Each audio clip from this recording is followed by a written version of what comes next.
이름으로 네. 확인해보고 네, 잠시만요. 준비했으면 시작하세요. 네, 바로 해야 되나요? 네. 안녕하십니까. 초음파 센서를 이용한 자율주행 RC카 발표를 맡은 김성현이라고 합니다. 네, 목차는 다음과 같습니다. 네, 저희는 STM32를 이용해서 장애물을 회피해서 이동하는 자율주행 RC카를 구현하려 했습니다. 저희가 구현한 기능 목표는 다음과 같습니다. 저희는 블루투스 모드를 사용해서 모드를 매뉴얼이나 오토 모드를 전환하거나 직접적으로 입력할 수 있는 수동 모드를 구현했고요. 그 다음 초음파 센서를 이용해서 자율주행을 할 수 있는 자동 모드를 구현했습니다. 그리고 각 상태를 표현할 수 있게 LCD 모니터에 띄우는 기능을 I2C 통신을 통해서 구현했습니다. 저희가 사용한 하드웨어 같은 경우는 STM32 뉴클레오 F411 보드를 사용했고요. 이로 인해서 개발 환경은 큐브 IDE를 사용했습니다. 그리고 RC카를 작동시키기 위해서 모터 드라이버와 스텝 모터를 사용했고요. 그 다음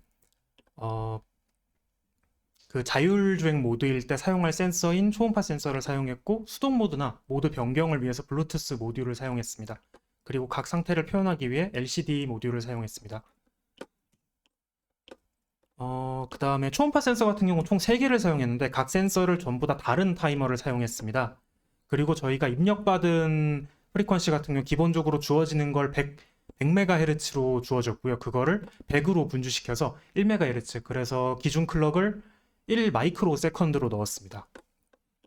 핀 구성은 다음과 같습니다. UART는 총 2개를 열었습니다. 하나는 저희가 입력한 코드를 넣을 때 사용했고요. 하나는 블루투스 데이터를 입력받을 때 사용하는 UART입니다. 그 다음 LCD를 사용하기 위해서 I2C도 하나 열었었고요. 타이머는 총 4개를 열었습니다. 1번, 2번, 4번 타이머 같은 경우는 초음파 센서에 기준 클럭을 넣는데 사용됐고요. 그 다음 3번 타이머 같은 경우는 저희가 모터의 채널을 2개로 나누어서 PWM 모드를 사용해서 모터의 출력을 조절하는 데 사용했습니다. 네, 저희 소프트웨어 스택입니다. 특별히 말씀드릴 만한 사안은 저희는 LED와 버튼을 따로 사용하지 않았습니다. 그래서 모드를 변경할 때도 블루투스를 이용해서 모드를 변경했고요. 따라서 관련된 드라이버는 사용을 하지 않았습니다. 다음 오브젝트 다이어그램입니다. 리스너 쪽에서 먼저 초음파 센서랑 블루투스 쪽으로 들어오는 데이터가 있으면 그거를 BTQ에다 넣었고요. 그렇게 되면 컨트롤러가 BTQ에서 값을 읽은 다음에 가지고 있는 알고리즘에 따라서 어떻게 동작해야 될지, 모드를 어떻게 바꿔야 될지를 결정하고 그거를 모터 스테이트 큐에 넣게 됩니다. 프리젠터는 모터 스테이트 큐에 있는 값을 읽은 다음에 LCD와 모터에 관련된 내용을 출력하게 됩니다. 시퀀스 다이어그램입니다. 먼저 기본적으로 블루투스를 통해서 어떤 데이터가 들어오게 되면 UART ISR이 작동하게 됩니다. UART ISR은 리스너 쪽에서 값을 읽게 되고 리스너 쪽에서는 값을 BTQ에다 넣게 되고 그 다음 세미콜론을 입력받게 되면 널 값을 넣은 다음에 컨트롤러를 작동시키는 플래그를 켜게 됩니다. 컨트롤러는 플래그를 읽는 순간 BTQ에 있는 값을 읽어드리고 그 값을 자체적인 알고리즘으로 판단한 다음에 오토 모드일지 매뉴얼 모드일지를 먼저 결정하고 그 다음 어떤 이동이나 후진, 전진, 좌우 같은 어떤 스테이트 값을 결정하는 값을 모터 스테이트 큐에 넣게 됩니다. 매뉴얼 모드의 경우에 모터 스테이트 큐에 있는 값을 읽은 다음에 가지고 있는 알고리즘에 따라서 모터 동작이나 LCD 화면을 출력하게 됩니다. 오토 모드일 때는 조금 다르게 되는데 이제 초음파 센서, 이 부분은 넣지 않았는데 이제 초음파 센서에 해당하는 그 GPIO 인터럽트가 따로 존재합니다. 그래서 초음파 센서에서 초음파를 쏘게 되고 돌려받는 값을 토대로 어떤 가지고 있는 알고리즘에 따라서 이제 BTQ에 있는 값을 프리젠터가 직접적으로 바꾸게 됩니다. 그렇게 되면 아까 이전에 컨트롤러가 작동했던 원리대로 컨트롤러가 자체적으로 어떤 상태를 결정하고 그다음 모터 스테이트 큐를 바꾼 다음에 그거에 따라서 모터와 그다음 LCD 화면이 자동적으로 바뀌게 됩니다. 네, 결과입니다. 저희가 만든 RC카 모습입니다. 그 다음 저희가 만든 그 블루투스 화면에서 조작하는 패드고요. 그 다음 각 상태에 따라서 나오게 되는 LCD 화면입니다. 오토모드 같은 경우는 어떤 동작 변화에 따라서 따로 추가적인 문구가 출력되진 않습니다. 네, 동작 영상입니다. 지금 보시는 건 매뉴얼 모드고요. 각 동작 사이에 0.5초에서 1초 정도의 인풋 렉이 존재합니다.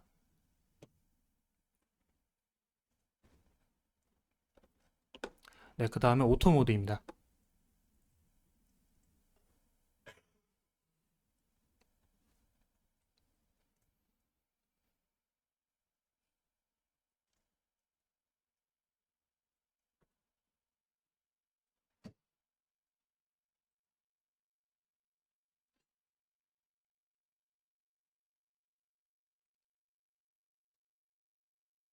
네, 기본적으로 블루투스 입력으로 오토 모드를 계속 매뉴얼이랑 오토 모드를 전환할 수 있고요.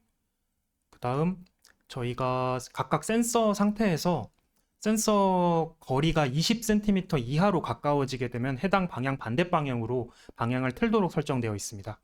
그리고 기본적으로 넣은 스피드는 700으로 넣었습니다. 그러니까 PWM 출력 기준 70%를 사용하게 되어 있습니다. 네, 마무리로 각각의 고찰입니다. 병산 씨가 저희가 팀원 전체적으로는 다 같이 코드를 짜는 방식을 사용하기 때문에 뼈대를 먼저 만드는 게 중요했었습니다. 그래서 저희가 오브젝트 다이어그램이랑 그다음 소프트웨어 스택은 만들었는데 나중에 시퀀스 다이어그램 저희가 생소하다 보니까 처음에 만들지 않고 코드를 같이 짰었습니다. 그렇게 하니까 일어났던 문제가 이제 코드가 전체적으로 어떤 코드가 어떤 변수를 작동시키는지가 계속 헷갈려서 작업 속도가 굉장히 더뎠습니다. 그래서 시퀀스 다이어그램이나 이런 뼈대를 만드는 게 굉장히 중요하다고 느꼈고요. 그 다음에 개선 사항입니다. 저희가 제일 크게 일어났던 문제는 일단 시간과의 타협이 제일 문제였는데, 저희 일단 스피드를 매뉴얼 모드에서 구현하는 걸 실패했습니다. 매뉴얼 모드에서 스피드를 입력하는 값을 넣게 되면은 이제 그 상태로 프리징이 걸려서 값이 바뀌지도 않고 작동 더 이상 안 하는 문제가 있었습니다. 시간상 저희가 이 부분을 해결을 못했기 때문에 고정된 스피드로 작동을 하게 바꾸었고요. 추후에 시간이 있게 되면 이 부분을 좀 원인을 찾아보고 이 부분을 해결해 보고 싶습니다. 그 다음에는 말씀드릴 만한 게 이제 센서의 성능 문제가 있는데 이 부분은 센서를 보정하는 뭐 소프트웨어적으로 뭔가 보정하는 알고리즘을 넣거나 아니면 좀 더 좋은 센서를 넣어볼 수 있는 기회가 있으면 그래 보고 싶습니다. 네, 이상으로 발표 마치겠습니다.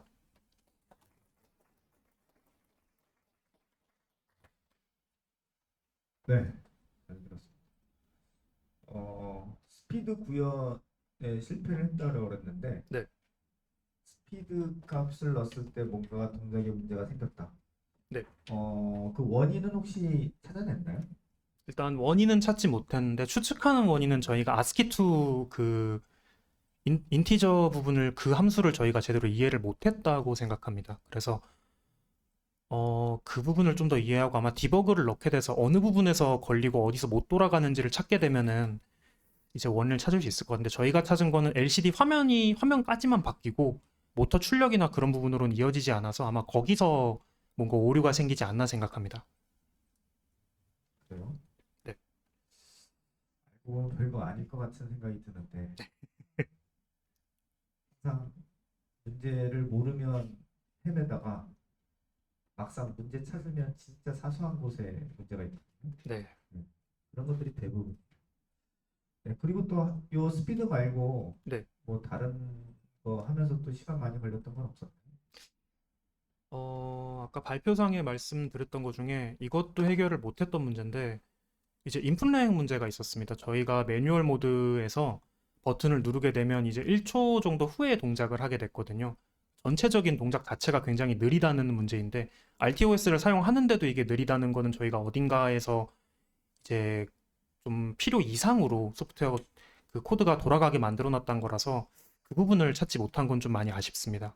그 부분에서 그 원인을 찾는 데 시간을 좀 많이 사용했습니다. 뭔가 CPU가 어디선가 많은 일을 하고 있나 보네요. 네, 아, 아직은 원인은 잘 모르는 거죠? 네.